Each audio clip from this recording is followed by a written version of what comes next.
anak ko. Halika dito anak, halika. Halika kay Papa. Kanina ka pa nag-iisip ng malalim anak ha. May problema ka ba? Ha? Ayos ka lang ba? Bukas kasi. Anong bukas anak? Sabihin kay Papa. Huwag na nga. Pupunta ako sa kwarto ko. Halika dito, halika. Kausapin ka ni Papa. Halika.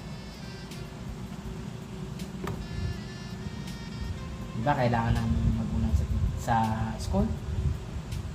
Diba anak? Huwag ka mag-alala. Anak ko naman kailangan ng magulang yun. Pinapapunta ng mga teacher, diba? Huwag ka mag-alala. Darating si Papa doon. Pag tumala ako, hindi ka lang pupunta eh. Pupunta si Papa. Ha? Kaya lang busy si Papa kasi nagtatrabaho para sa'yo. Ha? Para sa kinabukasan mo, anak. Huwag na huwag kang magtatampo sa Papa, ha? Para sa itong ginagawa ng Papa.